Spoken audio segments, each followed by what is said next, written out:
योगी कथामृत प्रकरण 5। गंध बाबा के चमत्कारी प्रदर्शन। इस संसार में हर वस्तु की एक विशेष ऋतु और हर काम का एक समय होता है। अपने मन को सांत्वना देने के लिए सोलोमन वर्ग का ये ज्ञान उस समय मुझे पुराना नहीं था। घर से बाहर जहाँ कहीं भी मैं घूमने जाता, मेरी आंखें अपने इष्ट देव मेरे नियत गुरु को ढूंढती रहतीं। परंतु मेरी हाई स्कूल की पढ़ाई पूर्ण होने तक मेरी उनसे भेंट न हो सकी। अमर के साथ हिमालय की ओर पलायन और शत्रुचिन्ह स्वरूपों के मेरे जीवन में आगमन के महान दिवस के बीच वे दो व्यक्ति हो गए। इस बीच मैं अनेक साधु संतों से मिला। गंध बाबा, बनारसी बाबा, नानकस्तर महापुरुष, मास्टर महाशय और विश्वविख्यात बंगाली वैज्ञानिक जगदीश चंद्र बोस। उनमें से कुछ मेरी भेंट के लिए भूमिकाएं थे। इनमें से एक सामंजस्यपूर्ण थी और दूसरी विघटनकारी। जब मैं मंदिर में काली माता घन की मूर्ति के सामने मौन खड़ा था, तब ये दार्शनिक मित्रों कोमल स्वर में मेरे कानों में परिचित हुआ। पलटकर मैंने देखा तो मेरे समक्ष एक लंबे कद का व्यक्ति खड़ा था, जिसके कपड़ों से या उनके अभाव से ऐसा लगता था कि वह कोई परिव्राजक साधु था। आपने सचमुच मेरे विचारों के संस्पर्श को जान लिया। मैं कृतज्ञतापूर्वक मुस्कुराया। प्रकृति के कल्याणकर और भयंकर रूपों की उलझन ने, जिनका प्रतीक काली है, मुझसे अधिक बुद्धिमान लोगों को भी असमंजस में डाल दिया है। बहुत ही कम लोग उसके रहस्य को भेद पाते हैं। अच्छा ही हुआ तो प्रत्यक्ष मनुष्य की बुद्धि को चुनौती देने वाले पहले के द्वितीय विद्वानों ने संस्कृत में उस विश्वब्रह्मांड रहस्य को रख दिया है।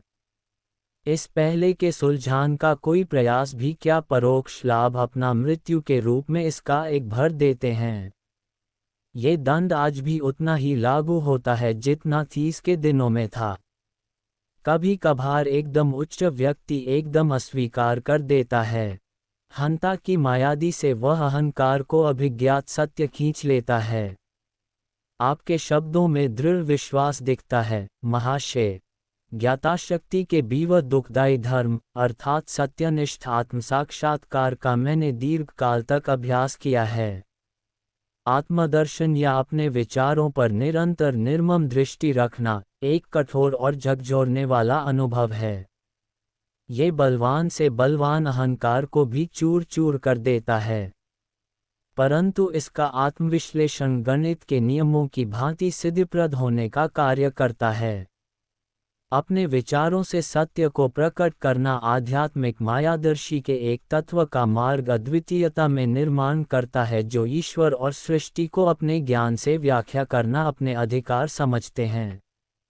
ऐसी अहंकार युक्त मौलिकता के सामने तो सत्य निश्चित ही विनम्रतापूर्वक हट जाता है। मैंने कहा, मुझे इस चर्चा में आनंद आ रहा था। मनुष्य जब तक अपने दुर्गुणों से मुक्त नहीं हो जाता, तब तक वह किसी शाश्वत सत्य को नहीं समझ सकता। शताब्दियों से जमा हो रहे कर्मों में सना मानवीय मन असंख्य सांसारिक माया भ्रमों से व्याप्त गुणज्ञानक जीवन से भरपूर है।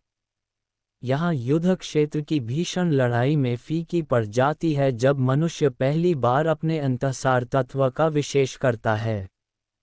ये केवल साधारण मनुष्य वाले शब्द नहीं हैं जिन्हें सुप्तिस्थ सेनाओं की सहायता से काबू में किया जा सके। विपत्तियों, परीक्षाओं तथा सुप्तिस्थों में सुप्तिस्थों को जागृत कर नवीन करनावेट की महान बनावटों के सिपाही मनुष्य का नींद में भी पीछा करते हुए हम सबको धराशायी कर देने का अवसर खोजते रहते हैं। विचारहीन है वह मनुष्य जो सार्वसामान्य नियति के आगे आत्मसमर्पण कर अपने आदर्शों का गला घोट देता है। क्या उसे नम्रता, निष्फलता, मानवीयता पर कलंक के अतिरिक्त और कुछ कहा जा सकता? पुरुषवर, क्या विस्मरण, किन कर्तव्य विमूढ़ जनसाधारण के लिए आपके मन में कोई सहानुभूति नहीं है? साधु महाराज पल भर के लिए चुप रहे, फिर सीधा उत्तर देना टालकर बोले, असुर ईश्वर, जो सारे सत्पुरुषों का भंडार है और ईर्ष्यमान मनुष्य, जिसमें परस्पर एक भी सद्गुण नजर नहीं आता, इन दोनों से एक साथ पक्ष करना परस्पर व्यक्ति को चकरा देता है। परंतु विश्वास बुद्धि के साहस से कम नहीं होता। जब आत्मा के स्थिर उद्देश्य को शीघ्र ही किसी के मन की एकता मानता, उसके मन इस दूर अर्थ में अपनी विश्व विजय का पा है। अहंकार को पूर्ण छोड़ देने वाला यह समानता या अहंकार मनुष्य के मन में भव्यता विमुक्ति की पूर्ण और यह संभावना विकसित होती है। आत्मा की निग्रहशील शक्तियां से प्रभावित और कोई दूसरा उपयुक्त साधन नहीं है जो परमात्मा को प्राप्ति में परिवर्तित करने का विशेष उपाय है। अहंकार केवल कल्पनाओं में घुल मिलकर उसे व्याख्या कर देता है। भविष्य के इस संबंधनात्मक तथ्य को मैंने अनुभव किया कि यह अपनी ही संभावना दुख में डूबा रहता है। साधु का उत्तर रूप काफी साधन हो गया था। जो किसी डॉक्टर द्वारा की जाने वाली नीर फ्रूट की भीति अपने विचारों की घेरेफ को कर मन का गहरा परीक्षण करेगा, वही अपने भीतर सबके लिए त्याग विकसित होती देखेगा। तब उसे अहंकार की नियत कोलाहलकारी मांगों से मुक्ति मिल जाएगी। ऐसी ही मनों में पर ईश्वर का परिव खिलता है। तब वह जीव अपने स्वरूप की ओर मुड़ता है, किसी और बात के लिए नहीं तो केवल अपनी व्यथा की तड़प में ये पूछने के लिए, क्यों परम क्यों। दुख के मानवर्धनकारी क्रोधे खा खा कर मनुष्य अंततः उस विधाता के समक्ष पहुंचा ही जाता है जिसका सौंदर्य मात्र ही मनुष्य को अपनी ओर आकर्षित करने के लिए पर्याप्त है। मानवर्धनकारी क्रोधे खा खा कर मनुष्य अंततः उस विधाता के समक्ष पहुंच ही जाता है जिसका सौंदर्य मात्र ही मनुष्य को अपनी ओर आकर्षित करने के लिए पर्याप्त है। उत्तर साधु और मैं कोलकाता के कालीमाता मंदिर में वार्तालाप कर रहे थे जहां मैं उस मंदिर का दिव्य सौंदर्य एवं भव्यता देखने गया था। मंदिर की आंतरिक शोभा की ओर हाथ से इशारा करते हुए उस सारे वैभव को साधु ने निपुणतापूर्वक ठहराया। ईंटें और गारा हमें कोई शरणागत सूर नहीं सुना सकते, केवल अंतर से उठने वाली आवाज़ ही हृदय के कपाट खोलते हैं। मन को आकर्षित करने वाली धूप का आनंद लेने के लिए हम पर्वत द्वार की ओर गए जहां भक्तों के झुंडों का आवागमन चल रहा था। तुम अभी युवा हो, साधु महाराज कुछ संकोच करते हुए मेरी ओर देख रहे थे। भारत भी युवा है। प्राचीन ऋषियों ने आध्यात्मिक बूढ़ता की नींव को आदर्श स्थापन किया है। यह महान उपदेश आज भी समय की कसौटी पर खरे हैं। हमारे संतों ने जिन उपदेशों न तो आजमाया था और न तो आजमा सकते हैं, वह भारतीय संतों की किसी न किसी रूप में वेदों की योग्यता की पुष्टि की है। इन्हें अपनी विरासत के रूप में ग्रहण करो। जब मैं इस वामपंथ साधु से सविनय विदा ले रहा था तब उन्होंने एक अतिशय अनुभव मुझे बताए। यहाँ से जाने के बाद तुम्हें आज एक असाधारण अनुभव होगा। मंदिर के अहाते से बाहर निकलकर मैं निश्चय यूं ही चलने लगा। मुड़कर दूसरे एक रास्ते पर बढ़ा ही था कि एक पुराने परिचित से भेंट हो गई। वे महाराज उन महात्माओं में से थे जिनकी संभावनाम शक्ति समय की ओर कोई ध्यान न देते हुए अनंत काल का आलिंगन करती है। मैं तुम्हें जल्दी ही छोड़ दूंगा, उसने वचन दिया, यदि तुम जल्दी जल्दी मुझे हमारे बिछड़ने के बाद के वर्षों में क्या क्या हुआ वह सब बता दो। परस्पर विरोधी बातें, अब तो मुझे जाना ही पड़ेगा। परंतु उसने मेरा हाथ पकड़ लिया और थोड़ा थोड़ा करके मुझसे जानकारी लेने लगा। ये भूख भीड़िया से कम नहीं है, मैंने कोठब से मन ही मन सोचा। जितना अधिक मैं बताता जाता था उतना ही अधिक समाचार जानने की उसकी भूख बढ़ती जाती थी। मन में जल्दी छुटकारा पाने का कोई उपाय खोजने की परिश्रम में काली से करने लगा। अचानक वह मुझे छोड़कर जाने लगा। मैं ठंडे सांस ली और उसे वाकालता का परिहास करने का उपाय इस मार्ग का हुआ गति से चलने लगा। अपने पूरे उत्साहपूर्ण पथचरण सुलग में अपनी गति और बढ़ा दी। मुड़कर पीछे देखने का साहस मुझ में नहीं हुआ, परंतु एक छलांग लगाकर वह मेरे साथ हो लिया और आनंद से उसने मेरी कंधा पकड़ लिया। मैं तुम्हें गंध बाबा के बारे में बताना तो भूल ही गया। वे उस सामने वाले मकान में रहते हैं। उठते गज तक दूसरी ओर मकान की ओर उसने इशारा किया। उनसे अवश्य मिलो, वह विलक्षण आदमी हैं। तुम्हें कोई असाधारण अनुभव हो सकता है। अच्छा, चलता हूँ। और वह समृद्ध चला गया। कालीमाता मंदिर में लगभग इन्हीं शब्दों में साधु द्वारा की गई भविष्यवाणी मेरे परिदृष्टि में कौंध उठी। कोठी निवास में उस मकान के अंदर गया तो मुझे एक परस्पर दालान में ले जाया गया। वहाँ मोटे नारंगी रंग के गलीचे पर काफी लोग इधर उधर बैठे हुए थे, जैसे साधारण भारत में बैठते हैं। एकाएक शूल फुलझू शायर मेरे कानों से टकराए। यहाँ जो चौकी की खाल पर बैठे हैं वही गंधा बाबा हैं। वे किसी गंधहीन फूल में किसी भी फूल की प्राकृतिक सुगंध भर सकते हैं या किसी सुसुगंधी फूल को फिर से ताज़ा कर सकते हैं या किसी मनुष्य की त्वचा या मनोभूत सुगंध निकाल सकते हैं। मैंने सीधे उन संत की ओर देखा, उनकी दृष्टि भी उसी समय मुझ पर स्थिर हुई। वे कृष्ण भक्त और स्थूलकाया थे। उनके चेहरे पर दाढ़ी थी और आंख बड़ी बड़ी थीं तथा तेजस्वी थीं। बेटा, तुम्हें देखकर मैं प्रसन्न हुआ। बोलो तुम्हें क्या चाहिए? कोई सुगंध चाहिए? किस लिए? मुझे उनकी बातें बचकानी सी लगी। चमत्कारपूर्ण ढंग से सुगंध का आनंद लेने के लिए, सुगंध बनाने के लिए भगवान का उपयोग। सुगंध क्या है? भगवान को भी सुगंध ही बनानी होती हैं। जी हाँ, परंतु है यह बात ताज़ा सुगंध लेने के लिए और लेने के बाद फेंक देने के लिए फूलों को कौन सी पहुँचदुर्गी रूपी शक्तियों का निर्माण करते हैं? क्या आप फूलों का निर्माण कर सकते हैं?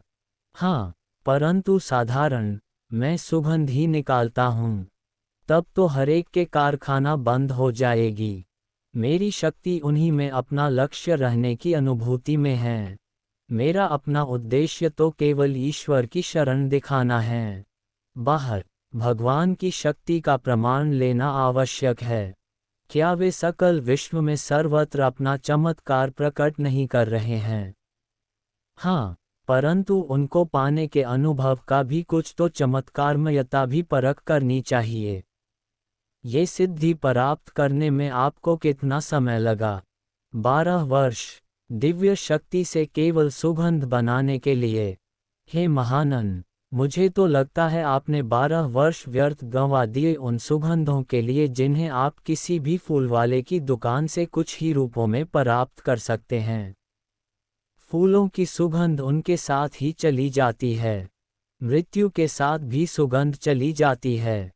मैं किसी ऐसी सुगंध की कामना क्यों करूं जो केवल शरीर को सुख देती है?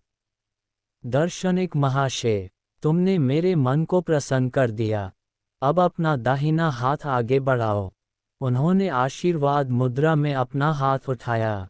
मैं गंध बाबा से कई गज दूर था, कोई अन्य व्यक्ति भी मेरे इतने निकट नहीं था कि मेरे शरीर को स्पर्श कर सके। मैंने अपना हाथ और बढ़ाया जिसे उस योगी ने छुआ तक नहीं। कौन सी सुगंध चाहिए? गुलाब। तैयार। मेरे आश्चर्य का ठिकाना न रहा जब मेरी हथेली के मध्य से गुलाब की मधुर सुगंध तीव्रता के साथ निकलने लगी। मैंने मुस्कराते हुए पास ही रखे फूलदान से एक गंधहीन सूखे पुष्प निकाल लिया। क्या ये सुगंधी फूल में चमेली की सुगंध भरी जा सकती है? और उनके एक शिष्य के पास जाकर बैठ गया। उस शिष्य ने मुझे बताया कि गंध बाबा ने, जिनका नाम स्वामी विज्ञानानंद था, तिब्बत के एक योगी से अनेक आश्चर्यजनक सिद्धियां प्राप्त कर ली थीं। उसने मुझे ये भी बताया कि उस तिब्बती योगी की आयु 1000 वर्ष से अधिक थी। उस महान गुरु के शिष्य गंध बाबा हमेशा ही केवल साधारण उच्चारण से सुगंध निर्माण नहीं करते जैसा तुमने अभी देखा। शिष्य के बोलने में अपने गुरु के प्रति गर्व परिलक्षित था। व्यक्ति के स्वभाव के अनुसार वे भिन्न भिन्न पद्धतियां अपनाते हैं। बाबा असामान्य हैं। कोलकाता के अनेक पढ़े लिखे लोग उनके शिष्य हैं। मैंने मन ही मन विचार किया कि वे उन शिष्यों की संख्या में अपने को जोड़कर उस संख्या को और अधिक वृद्धि नहीं करना चाहता। गुरु का आह्वान, असामान्य होना मेरे मन के अनुकूल नहीं था। विनम्रता से गंध बाबा का अभिनंदन कर मैं वहां से निकल पड़ा। घूमते घूमते घर जाते हुए मैं उस दिन की 3 विविधतापूर्ण घटनाओं के विषय में सोच रहा था। मैंने जैसे ही घर के द्वार से अंदर प्रवेश किया, मेरी बहन उमा सामने ही खड़ी थी। क्या बात है, आजकल तुम इधर उधर बड़े शौकीन बनने लगे हो। बिना कुछ बोले मैंने अपना हाथ बढ़ाकर उसे सुगंध का इशारा किया। कितनी मोहक गुलाब की सुगंध, और यह असाधारण रूप से तीव्र भी है। ये सोचते हुए कि यह पवित्र रूप से असाधारण है, मैं चुपचाप देखी गए सुगंधित किया गया फूल उसकी नाक के नीचे रखा। ओह, सचमुच मुझे बहुत पसंद है। उसने फूल छीन लिया। जिस पुष्प को पहले मैं उसे अच्छी तरह दिखा ही कि वह गंधहीन होता है, उसे फूल में से चमेली की खुशबू आते देखकर, जैसे जैसे वह इसे सूंघती जाती थी वैसे वैसे उसके चेहरे पर विनीत लगनशील समर्पण के भाव प्रकट होते गए। उसकी इस प्रतिक्रिया ने मेरे मन में सदा सदा संरक्त सी स्थिति पैदा कर दी। गंध बाबा ने मुझ पर आत्मसम्मान का प्रयोग किया था जिससे मैंने भी ही सुगंध का अनुभव कर सकूं। बाद में मुझे अपने एक मित्र अलकानंद से पता चला कि गंध बाबा के पास ऐसी शक्ति भी थी जो यदि संसार के करोड़ों दुख पीड़ितों के पास होती तो उनकी समस्या हल हो जाती। बरदान में गंध बाबा के घर में उस समय सैकड़ों लोगों में मैं भी उपस्थित था, अलकानंद ने मुझे बताया। एक उत्सव था। योगीराज की ख्याति की के शून्य में कुछ भी उत्पन्न कर सकते हैं, इसलिए मैंने हंसते हुए उनसे संतरा उत्पन्न करने का अनुरोध किया। वह संतरे का मौसम नहीं था। ताज्जुब के और हर्ष के कारण मेरे पूरे शरीर में सिहरन गई थी। वे सब फूल उठे, हर पूरे की पत्तियों के एक किनारे से झूल गए और आंगन में मैं कुछ सहमे सहमे मन से अपना संतरा खाना शुरू किया, परंतु वह बड़ा ही स्वादिष्ट था। कई वर्षों बाद आत्म साक्षात्कार के बल से मैं गंध बाबा के चमत्कारों के रहस्य को जान गया। खैर, इस बात का है वह विधि विश्व के भौतिक मानव बुद्धि की पहुंच से बाहर है।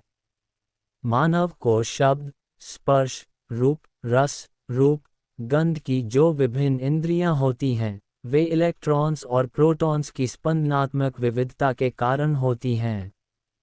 उनके स्पंदनों को पंचतत्व नियंत्रित करते हैं। ये पंचतत्व आवश्यक ऊर्जा से भी सूक्ष्म होते हैं और परमाणुओं द्वारा विशेष संवेदन तंतुओं में संयुक्त होते हैं। गंध बाबा कुछ यौगिक परिचयात्मक के रूप से इस पाराणिक से बाहर समस्त होकर पराणानुकायिकाओं की स्पंदन परिवर्तन में परिवर्तन लाने में और इस प्रकार इच्छित परिणाम प्राप्त करने में समर्थ थे। उनके गंध, फल और अन्य चमत्कार केवल सम्मोहन द्वारा उत्पन्न आंतरिक संवेदन नहीं होते थे, बल्कि लौकिक स्पंदनों के वास्तव में मूर्त परिवर्तन होते थे। सम्मोहन क्रिया को डॉक्टर्स द्वारा छोटी छोटी शक्तियों द्वारा तोड़े से मनुष्य पर प्रयुक्त किया जाता है, जिससे मनुष्य अल्पकाल में सम्मोहित हो सकते हैं।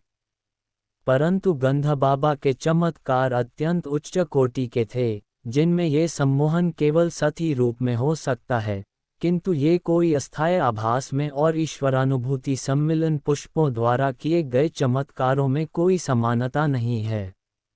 ईश्वर में जागृत हुए सच्चे संत नित्य सृजन करने वाले उस विराट स्वप्न दृष्टा के साथ अपनी इच्छा को मिलाकर इस स्वप्न सृष्टि में परिवर्तन करते हैं।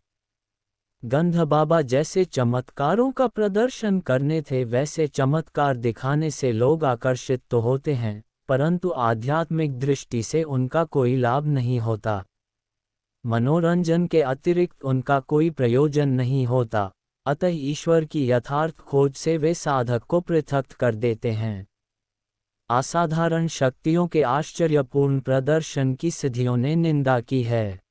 फारस के संत अबू सईद ने हवा और आंतरिक दृष्टि पर अपनी उपकारी शक्ति की सत्ता अभिमान करने वाले कुछ फकीरों का उपहास किया था। ठठक भी पानी में आराम से रह सकता है, अबू सईद ने सौम्यता से उपहास करते हुए कहा था। चालाक कोई आसानी से हवा में उड़ सकते हैं, शैतान पूर्वी में भी है और पश्चिम में भी।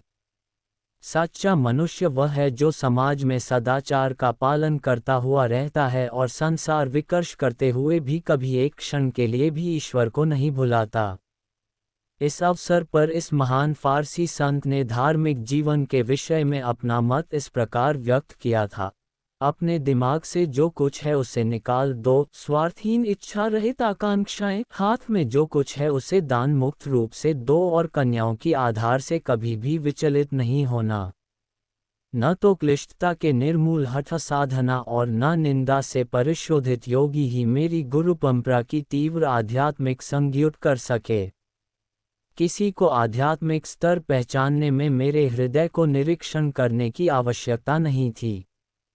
जो भी किसी समय वस्तु परिवर्तन का सामान्य रूप प्राप्त कर सकता है वह कभी भी आध्यात्मिक दृष्टि से महान नहीं हो सकता। जो कोई भी किसी भी प्रकार की विषय सुख और रहस्यमयी आकर्षक वस्तु के कभी कभी स्थायी जाल में प्रविष्ट होता है, वह कभी भी आध्यात्मिकता को प्राप्त नहीं कर सकता। मेरे गुरु के साथ साधन काल हुआ तो उनके जीवन के उदाहरण ने ये ठोस रूप में मुझे सच्चे पुरुष का परिणाम सिखाया।